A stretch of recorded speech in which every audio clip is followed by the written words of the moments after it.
Hi there. Hello.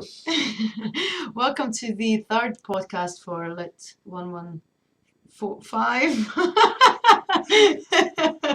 Oh shit. A good start on biology and politics. Darwin's afterlives. I nearly said Derrida there. Derrida's afterlives, but we're going to talk about Derrida a wee bit today. But we're talking about Darwin, obviously, mainly. Come on, get a grip here. Yeah. So should we disappear? Yes. I've forgotten how we disappear. Okay, we disappear like that, right? And then from beginning. Right. Lovely. So Darwin's afterlife. So here is a summary of what we've not put all the things on, have we, on the summary? Yeah. So this is the summary up to a point, and then it broadens out. So similar to the last couple of weeks, we're going to begin with some thoughts on context, relevant contexts around this week's reading. And these are going to pick up on ideas and thinkers that we mentioned in class, particularly last week on the descent of man, the expression of oceans and origin of species. So we'll have a bit of an introduction to Kropotkin versus Galton, Thomas Malthus, Herbert Spencer, important thinkers that Kropotkin picks up on. We'll turn to Derrida briefly in The Animal and think about how that monstrous idea relates to Kropotkin's thoughts. We'll learn some lessons from ants, turn to eugenics. This is obviously turning to Galton's thought, and a couple of things that we mentioned in class: degeneration theory and ideas of genocide, which are issues that come out of Galton's thought. And then, not on this slide here, we'll conclude with some thoughts on biopolitics, another term that we've been banding around, and before we give suggestions about what we're going to do in the workshop. So that's what we're doing. And here, staring at you, are Peter Kropotkin and Francis Galton. So Kropotkin is an anarchist. Galton is famous for many things, but perhaps most notably for his invention of the idea of eugenics. So Kropotkin, an anarchist, just a word, I suppose, on anarchism, which has had a bad press over perhaps the last 50 or even 100 years, and associated now with people in Balaclava smashing the windows of Starbucks on demonstrations.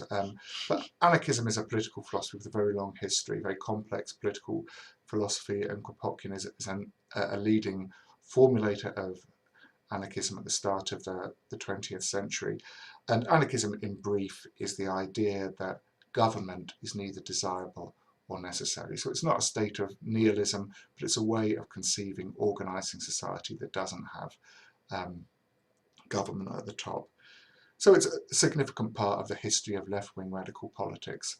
Galton, founder of eugenics, is associated with fascism through the way that eugenics became important in 1930s Germany. I think it might perhaps be slightly unfair to think of Galton as himself a fascist, because he did many things that weren't connected to eugenics, but certainly that's one of the ways in which his thought becomes useful to the political right in the 20th century. And people with facial hair are a theme on this course. At the end, we'll have a quiz: who's got the best beard? Kropotkin's up there. So Malthus, we mentioned in class. You'll have seen he features in the sections from Mutual Aid from Kropotkin. It's really hard to say. Peter refers to the narrow Malthusian conception of competition between each and all. So Malthus, who wrote this essay at the end of the 18th century, and also published at the start of the 19th century, is associated with theorising competition in relation to economics and human groups. There's a couple of shortish quotations from his essay on the principle of population from 1798 that give you a brief idea where Malthus is coming from, and it's important to have an idea of this to get a sense of how Kropotkin is doing something different.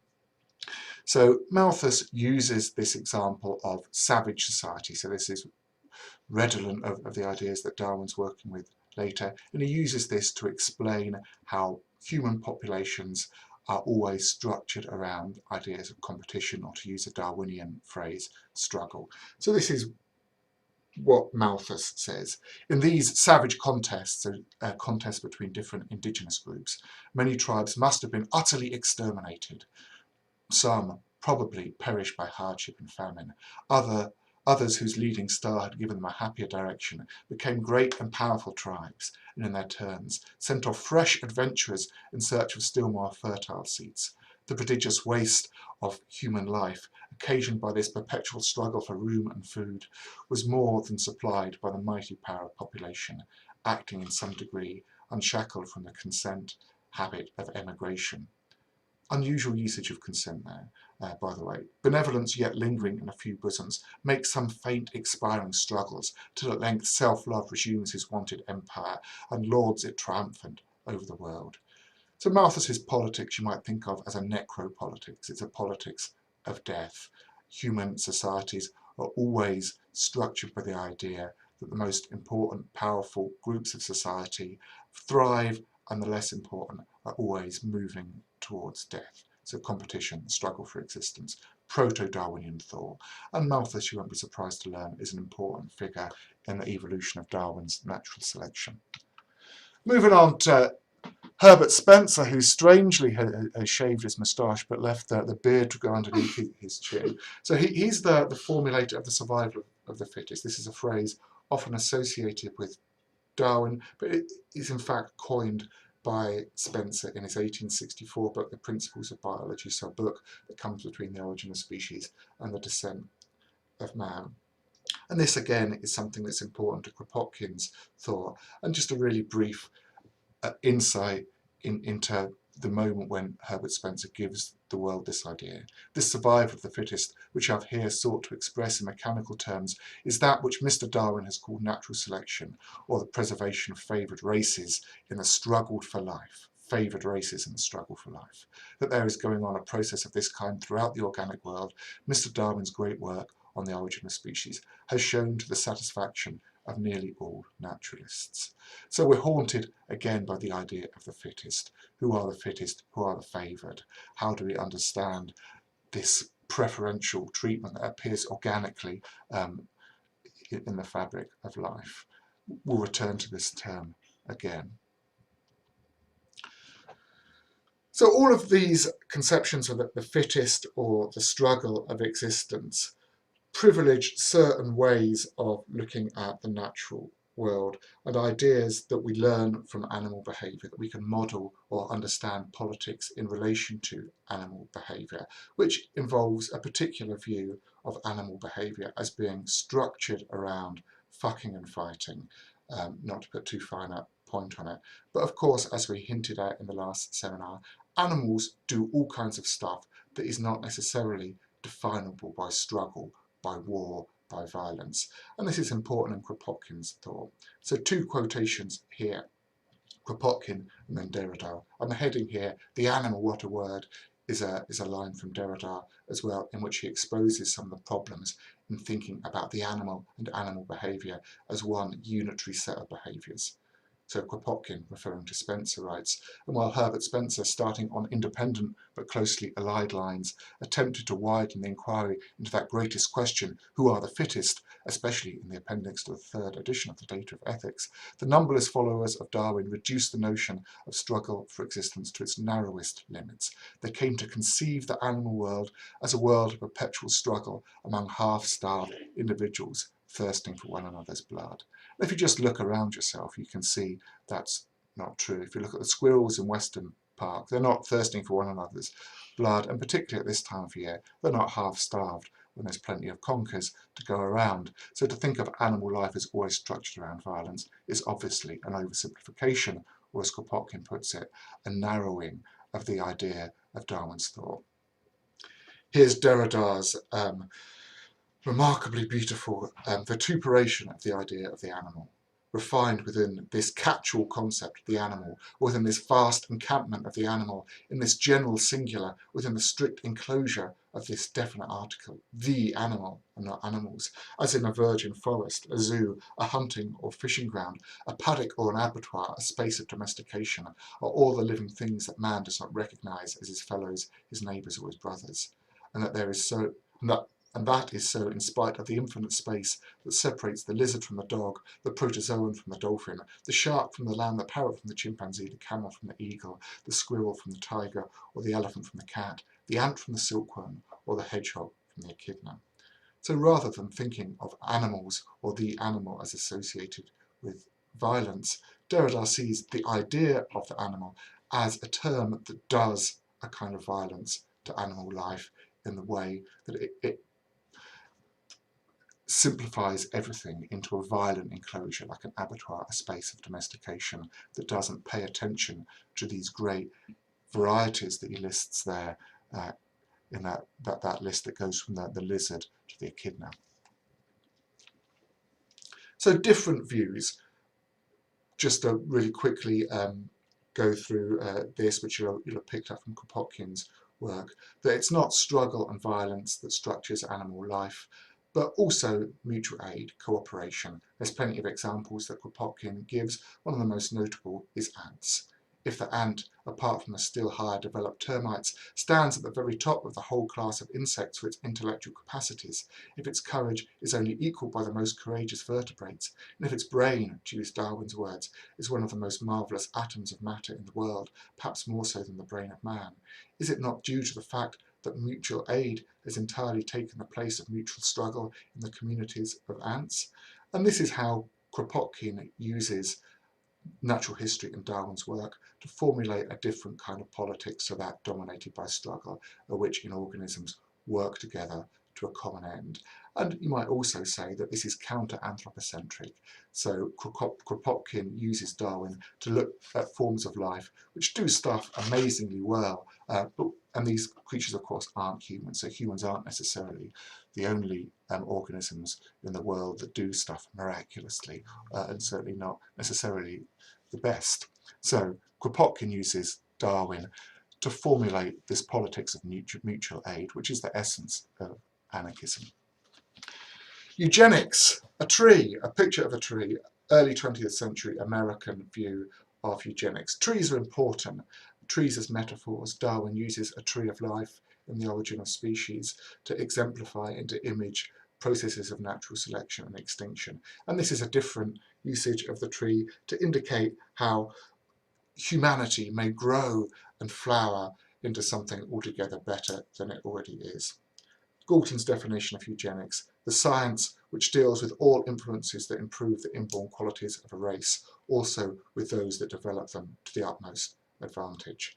So you might also refer to this as social Darwinism, the idea that Darwin's thought can be applied to human societies, and not just applied to it, can be actively introduced and controlled. So the idea of divergence natural selection can be used to produce a master race. The reason why this becomes important, or one of the reasons why this becomes important in the late 19th century, is the idea of degeneration. Some of you will be reading Jekyll and Hyde in Lit 107, I think it's still on that module, which is degeneration in a nutshell. You have this doubleness. On the one hand, the urbane figure of Jekyll with his bowler hat, and then the monstrous animalised figure of Hyde with his very hairy face and his canine teeth. So the two ways that society could go. Society can progress, or society could degenerate. And Edwin Ray Lancaster, writing in 1880 in a book called Degeneration, a chapter in Darwinism, encapsulates this idea. We are as likely to degenerate as to progress. Another important thinker is the Hungarian Max Nordau, who wrote an influential book called Degeneration in 1895, who explains further this anxiety about how human biological forms are going to develop. When under any kind of noxious influences an organism becomes debilitated, its successors will not resemble a healthy, normal type of species with capacities for development, but will form a new subspecies, which, like all the others, possesses the capacity of transmitting to its offsprings in a continuously increasing degree its peculiarities, these being morbid deviations from the normal form, gaps in development, malformations and infirmities. We talked about how you should always view ideas of the natural with suspicion. You should also view ideas of the normal with suspicion. has morosely reminded us there is no such thing as normal. And normal is a word that always implies a form of violence or exclusion. So this idea of a normal society and the idea of trying to get rid of abnormal or deviant forms is prominent at the end of the 19th century and always implies a kind of violence, which might be encapsulated in its most horrific form in ideas of genocide, that there are some races or groups of population that just aren't good enough and need to be extinguished. And one example here from Winwood Reade's Savage Africa, a travel narrative and philosophical reflection on Africa published 4 years after The Origin of Species. I won't read the whole quotation out. It's a really horrific idea, but one that has increasing traction in British imperial writing from the 1860s to the end of the centuries, that the redemption of Africa, the improvement of Africa, and if you think of eugenics as being an improvement, the improvement of this continent involves the extinction of Africans, the replacement of inferior races with superior races. So he comes to imagine this text that will be written, The Last of the Negroes, referring back to James Fenimore Cooper's The Last of the Mohicans. Ah, yeah, okay, so this is my cue. So I'm just gonna continue with this idea of biopolitics, which we're gonna get you to think about in more detail as well. So I've included another quotation here from Michel Foucault from his book Society Must Be Defended, which is, I'm sure I said last time, a collection of lectures that he did at the Collège de France in the 1970s.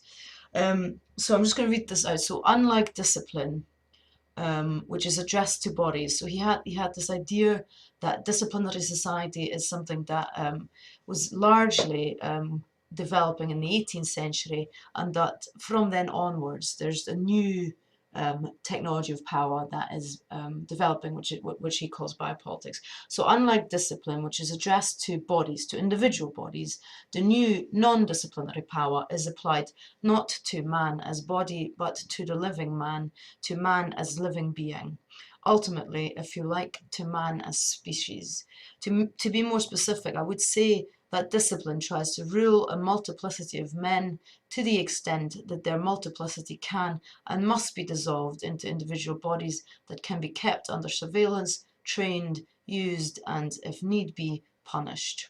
And that the new technology that is being established is addressed to a multiplicity of men, not to the extent that they are nothing more than their individual bodies, but to the extent that they form, on the contrary, a global mass that is affected by overall processes characteristic of birth, death, production, illness, and so on. After the anatomopolitics of the human body established in the course of the 18th century, we have, at the end of that century, the emergence of something that is called no longer anatomopolitics of the human body, but what I would call a biopolitics of the human race. And I think you can see that at work in Galton's text. And we'd like you to reflect on the connections between this concept of biopolitics and particularly Galton's writings.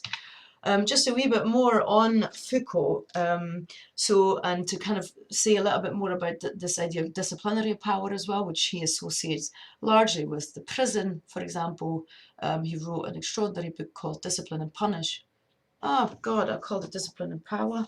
Oh well, it's called Discipline and Punish though, and that's largely about the prison. He's also written about schools, and he's written about the hospital. These are kind of institutions that are associated with this idea of disciplinary power, and this disciplinary power focuses on the individual body, and what he also calls the docile body, which is a body that is to be manipulated, trained, to be made useful, to be subjected and improved.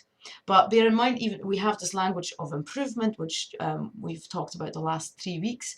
But here, if you know, it is largely associated just with one individual body trained into docility.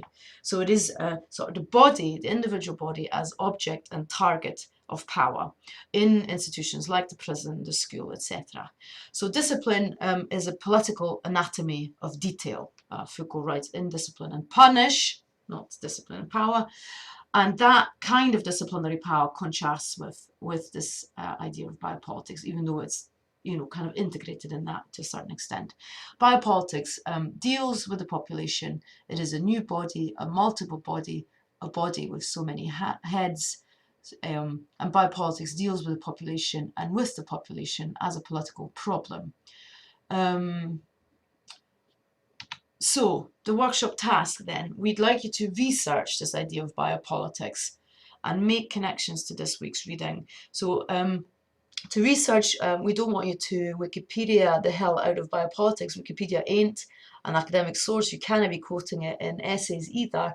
But what we'd like you to do is use Star Plus, e.g. the library search engine, type in biopolitics, you'll have millions of results. But just see a little bit and try and find out articles.